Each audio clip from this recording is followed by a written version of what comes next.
नमस्कार, स्वागत है आप सभी का एजुकेशन मंत्रा में। दोस्तों, इस वीडियो में बहुत सारी इंपॉर्टेंट अपडेट्स पर डिस्कशन होगी।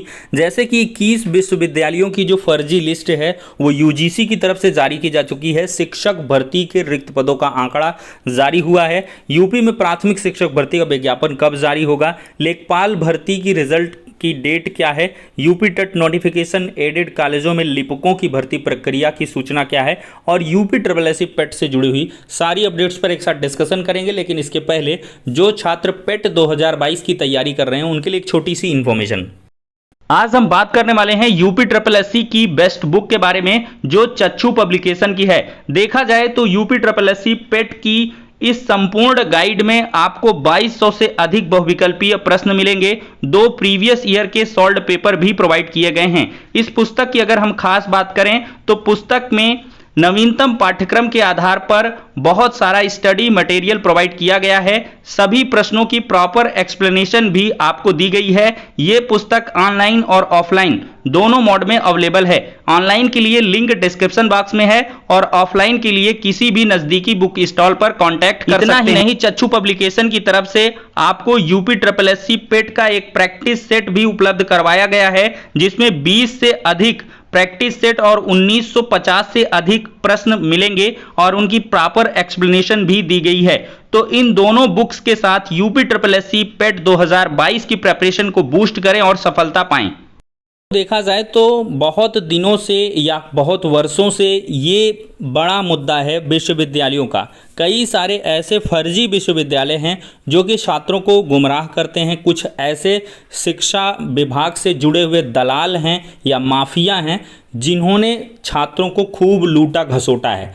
बाद में पता चलता है कि पूरा ग्रेजुएशन कर लिया, बीएड कर लिया, कहीं पर जॉब लगी तो पता चला कि इनकी तो डिग्री ही फर्जी है।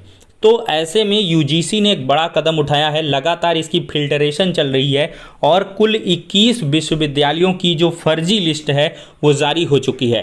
तो आप सभी को ध्यानपूर्वक देखना है। और दोस्तों, आपसे रिक्वेस्ट है कि पर्सनली इस वीडियो को ज़्यादा से ज़्यादा आप लोग शेयर करिएगा, क्योंकि बहुत सारी जिंदगियां यहाँ से संवरने वाली हैं। बहुत सारे ऐसे छात्र होंगे कि इन विश्वविद्यालयों में एडमिशन लेने का सोच रहे होंगे या इन विश्वविद्यालयों से उनकी डिग्रियां होंगी, तो वो लोग अवेयर हो जाएं और उचित कदम उठाएं। तो दोस्तों, देखा जाए तो फर्जीवाड़े में यूपी के 4 विश्वविद्यालय भी शामिल हैं। देश भर के फर्जी 21 विश्वविद्यालयों को जो है सूचित कर दिया गया है। एक लखनऊ का भी कॉलेज है। देखा जाए तो विश्वविद्यालय अनुदान आयोग यूजीसी ने शुक्रवार को 21 विश्वविद्यालयों को फर्जी घोषित किया है। इनमें अधिकांश दिल्ली और यूपी के हैं। यूजीसी के सचिव रजनीश जैन ने कहा है कि ये विश्वविद्यालय किसी भी प्रकार की कोई डिग्री नहीं दे सकते। यूजीसी द्वारा फर्जी विश्वविद्यालयों के बारे में जारी सार्वजनिक सूचना में कहा गया है कि छात्रों और जनसाधारण को सूचित किया जाता है कि देश के विभिन्न भागों में 21 गैर मान्यता प्राप्त संस्थान कार्यरत हैं जो विश्वविद्यालय अनुदान आयोग अधिनियम 1956 का उल्लंघन कर रहे हैं। इनमें सबसे अधिक दिल्ली में 8, उत्तर प्रदेश में 4, पश्चिम बंगाल ओडिशा में 2-2, कर्नाटक, केरल, महाराष्ट्र, पुडुचेरी, आंध्र प्रदेश में 1-1 फर्जी विश्वविद्यालय हैं। देखिए, यूपी में अगर देखा जाए तो दर्ज जो विश्वविद्यालयों की फर्जी की सूची है, पहला है Gandhi Hindi Vidyapeeth, national university of electro complex homoeopathy, Netaji Subhash Chandra Bose university और लखनऊ स्थित भारतीय शिक्षा परिषद। तो ये दोस्तों 4 विश्वविद्यालय उत्तर प्रदेश के हैं जो फर्जी हैं पूरी तरीके से। यहाँ की कोई भी डिग्री वैलिड नहीं है। अब दोस्तों, हम यहाँ पर दिल्ली के देखेंगे तो all India institute of public and physical health science AIIPPHS ये फर्जी है। स्टेट गवर्नमेंट यूनिवर्सिटी ये फर्जी है। कॉमर्शियल यूनिवर्सिटी और यहाँ पर देख सकते हैं, और यूनाइटेड नेशन यूनिवर्सिटी है और वोकेशनल यूनिवर्सिटी है। ADR सेंट्रिक जुडिशियल यूनिवर्सिटी है। Indian institute of science and engineering new Delhi है। Vishwakarma open university for self employment ये भी फर्जी है। और आध्यात्मिक विश्वविद्यालय स्पिरिचुअल यूनिवर्सिटी ये भी पूरी तरीके से फर्जी है। कर्नाटका की अगर बात करें तो Badaganvi Sarkar world open university, saint Joseph university Kerala की है। महाराष्ट्र का Raja Arabic university Nagpur, west Bengal का Indian institute of alternative medicine और institute of alternative medical and research, और उत्तर प्रदेश का तो मैंने बता ही दिया। अब दोस्तों हम बात करेंगे शिक्षकों के रिक्त पदों के आंकड़े के बारे में।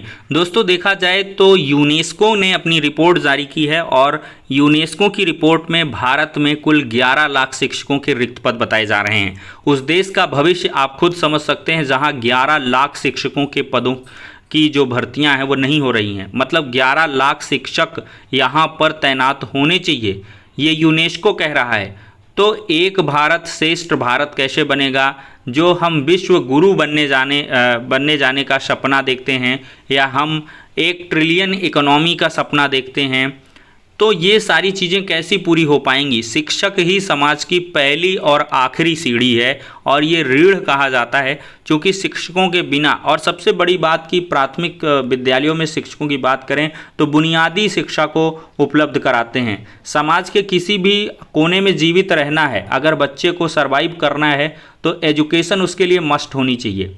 तो इन सब हालातों में 11 लाख जो शिक्षकों के पद रिक्त हैं वो एक चिंताजनक स्थिति है। दैनिक भास्कर की रिपोर्ट है दोस्तों, पहले जानिए भारत में टीचर्स की बदहाली। 11.16 लाख पद खाली पड़े हैं टीचर्स के यूनेस्को के मुताबिक। 2,48,000 टीचिंग पद सिर्फ बिहार में खाली हैं। 12,044 टीचर्स के पद 1247 केंद्रीय विद्यालयों में खाली हैं। तो 12,044 दोस्तों ये केंद्रीय विद्यालयों में हैं, 1247 केंद्रीय विश्वविद्यालयों में ये सब पद खाली हैं। 6,210 टीचिंग पद 42 केंद्रीय यूनिवर्सिटी में खाली हैं। लगभग हर राज्य में टीचर भर्ती कानूनी विवादों में उलझी है। 45 घंटे हर हफ्ते काम करना है हर टीचर को आरटीई के मुताबिक, लेकिन देखा जाए तो 55 से 60 घंटे हर हफ्ते औसतन काम कर रहे हैं टीचर्स। तो टीचर्स के काम में कोई कमी नहीं है, लेकिन सरकार ये कहती है कि बच्चे ज़्यादा हो गए, टीचर्स कम हो गए। लेकिन एक जगह के मुख्यमंत्री साहिबान तो कह रहे हैं कि टीचर्स की संख्या कम हो गई है और अध्यापकों की संख्या ज़्यादा हो गई है। तो इस प्रकार के वही इंटर के बाद जो है 12वीं करने वाले का जो मतलब स्टेटमेंट है वो पुराना हो चुका। अब टीचर्स की कमी और अध्यापकों की अधिकता ये नया आया है। तो कुल मिला के दोस्तों देखा जाए तो हालतें जो स्थितियां हैं वो बहुत ही दर्दनाक हैं और यूपी के प्राथमिक विद्यालयों में तो इतने बुरे हालात हैं कि एक एक शिक्षक के भरोसे, एक एक शिक्षक छोड़िए आप, शिक्षा मित्रों के भरोसे यहाँ पर स्कूल चल रहे हैं। हर एक जनपद से आंकड़े लगातार जारी हो रहे हैं, लेकिन अधिकारी सिर्फ इतने से बात को टाल देते हैं कि कहीं पर टीचर ज़्यादा है, कहीं पर कम है, हम समायोजन बहुत जल्द ला रहे हैं, समायोजन के बाद सब कुछ एकदम से हरा हरा हो जाएगा।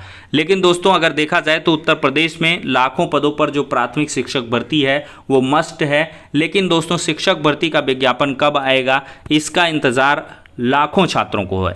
तो दोस्तों देखा जाए तो शिक्षक भर्ती का जो इंतज़ार कर रहे हैं छात्र, वो इस साल तो नहीं पा पाएंगे शिक्षक भर्ती का विज्ञापन, और ये विज्ञापन आपका दोस्तों अगले साल ही आ पाएगा। और सबसे पहले ट्रांसफ़र, प्रमोशन, एडजस्टमेंट जैसी चीज़ें सरकार को करनी हैं और अधिकारी भी यही कह रहे हैं। तो दोस्तों अगले साल ही 2023 में ही आपको शिक्षक भर्ती का विज्ञापन देखने के लिए मिलेगा। लेकिन इतना भी कंफर्म है दोस्तों कि ये शिक्षक भर्ती का जो विज्ञापन है 2023 में आ ही जाएगा। अब दोस्तों हम लेखपाल भर्ती के रिजल्ट के बारे में अपडेट एक है उसको डिस्कस करेंगे। दोस्तों देख सकते हैं इमेज के माध्यम से योगी आदित्यनाथ जी हैं और यहाँ पर अशोक अग्रवाल जी आप इमेज में देख रहे हैं, और ये एमकॉम पीएचडी हैं, XHES रह चुके हैं और वर्तमान में देखा जाए तो मेंबर ऑफ UPSSC हैं। UPSSC के मेंबर हैं। इनके फेसबुक वॉल पर काफ़ी ज़्यादा जो मैसेज हैं वो छात्रों के पड़े रहते हैं, और देखा जाए दोस्तों तो इनके फेसबुक वॉल पर काफ़ी ज़्यादा मैसेज छात्र करते हैं। ये किसान गुप्ता नाम के छात्र ने कहा, गुरुदेव सादर प्रणाम, लेखपाल एग्ज़ाम का रिज़ल्ट कब तक आने की संभावना है? तो जवाब में आया किशन गुप्ता दिसंबर। तो मतलब अशोक अग्रवाल जी के अकॉर्डिंग जो लेखपाल का रिज़ल्ट है वो आपका दिसंबर महीने में आ रहा है। तो दोस्तों लेखपाल का दिसंबर में रिजल्ट तो आ जाएगा, लेकिन फाइनल जो रिजल्ट है उसके लिए भी छात्र ने आगे पूछा है, गुरुदेव फाइनल रिजल्ट आयोग या 2 गुना 3 गुना बुलाकर डीवी कराएगा या फिर रिजल्ट आएगा। तो दोस्तों इसका कोई क्लियर कट जवाब अशोक अग्रवाल जी की तरफ से नहीं दिया गया, लेकिन दोस्तों सबसे पहले रिजल्ट आएगा, अशोक अग्रवाल जी उसी की बात कर रहे हैं। फिर इसके बाद डीवी होगा, डॉक्यूमेंट वेरिफिकेशन, उसमें 2 गुना बुलाए जा सकते हैं, जितनी की उम्मीद है कि लगभग 2 गुना ही बुलाते हैं लोग, तो 2 गुना बुलाएंगे। इसमें प्रोसेसिंग में समय लग जाएगा, जनवरी फरवरी मार्च ऐसे ही बीतेगा, तो अप्रैल वगैरह में आपकी जो ज्वाइनिंग है वो हो सकती है, या फाइनल रिजल्ट आपका अप्रैल में या मार्च में आ सकता है, मतलब 2022 में तो नहीं ही आएगा। मैंने आपको बहुत पहले ही बता दिया था, एग्ज़ाम जब हो गया था तभी बताया था कि लेखपाल का रिजल्ट आपका फाइनल 2023 में आएगा, 2022 में नहीं आना है। अब दोस्तों देखा जाए तो आयोग के पास कोई ज़्यादा खास काम बचा नहीं है, इनके द्वारा सिर्फ और सिर्फ UPSSC पेट की तैयारी की जा रही है। पेट का एग्ज़ाम काफ़ी भारी और बड़ी पैमाने पर कंडक्ट कराना है, तो इसी के लिए UPSSC पूरी तरीके से फोकस्ड है। बहुत होगा तो AGTA और एक और भर्ती का जो विज्ञापन है जिसकी मैंने चर्चा की थी उसका आप आ जाएगा, लेकिन इसके बाद कोई विज्ञापन पेट 2021 से नहीं ही आने वाला है। अब दोस्तों हम बात करेंगे यूपी टेट 2022 के नोटिफिकेशन के बारे में। दोस्तों सीटेट का नोटिफिकेशन सितंबर में जारी हो जाएगा, और यूपी टेट का नोटिफिकेशन दोस्तों DLED का जो सेकंड वाला काउंसलिंग का शेड्यूल है उसके बाद से प्रपोजल बना के भेजा जाएगा, मतलब नेक्स्ट मंथ में, मतलब जो सितंबर आने वाला है, सितंबर में प्रपोजल बना के भेज दिया जाएगा। और ऐसी उम्मीद है कि सितंबर के आखिर में ही आपका यूपी टेट 2022 का नोटिफिकेशन जारी हो जाएगा, और इसके आवेदन की प्रक्रियाएं अक्टूबर में शुरू होकर दिसंबर इत्यादि में इसका एग्ज़ाम भी करवा लिया जाएगा। और PNP से ये दोस्तों एकदम से ऑथेंटिक इन्फॉर्मेशन हम आप सभी को प्रोवाइड कर रहे हैं, तो टेट वाले छात्र भी अब लग जाएँ। आपका सीटेट और टेट लगभग पैरेलल भी इधर उधर थोड़ा बहुत आपको देखने के लिए मिलेगा। अब दोस्तों हम बात करेंगे एडेड कॉलेजों में लिपिक भर्ती प्रक्रिया के बारे में। दोस्तों लिपिक भर्ती के बारे में एक बड़ा सा शेड्यूल निकला था, लेकिन उस शेड्यूल की धज्जियां उड़ी हैं, कोई काम नहीं हो पाया है। ये दोस्तों सूचना देवरिया से है। अशासकीय माध्यमिक स्कूलों की ओर से विभागीय सूचनाओं को देने में लगातार लापरवाही की जा रही है, बावजूद इसके जिम्मेदार सुधारने का नाम नहीं ले रहे हैं। इन विद्यालयों में लिपिक श्रेणी व शिक्षणेतर कर्मचारियों के खाली पदों, कार्यरत कर्मचारियों की संख्या सहित 5 बिंदुओं पर मांगी गई सूचना समय से नहीं दिए जाने पर 13 जो विद्यालयों के प्रबंधकों को नोटिस जारी किया गया है। शासन की ओर से ही अशासकीय विद्यालयों में लिपिक श्रेणी व शिक्षणेतर कर्मचारी के रिक्त पदों पर भर्तियां होनी हैं। तो देखा जाए दोस्तों तो माध्यमिक विद्यालयों में लिपिक श्रेणी शिक्षणेतर पदों पर चयन के लिए 5 बिंदुओं पर सूचना संबंधित स्कूल व प्रबंधक प्राचार्य से सूचना मांगी गई थी। 10 अगस्त तक ये सूचना देनी थी, लेकिन 13 ऐसे स्कूल हैं जिन्होंने सूचना नहीं दी हैं। तो 10 अगस्त से 27 अगस्त हो गया। इसी वजह से आपका जो शेड्यूल है वो लेट हो रहा है, और ये भर्ती प्रक्रिया भी थोड़ी लेट हो जाएगी। तो दोस्तों आज का ये हो जाता है वीडियो पसंद आया हो तो लाइक करें, और चैनल पर नए हैं तो सब्सक्राइब अवश्य करें। नेक्स्ट वीडियो में मिलते हैं।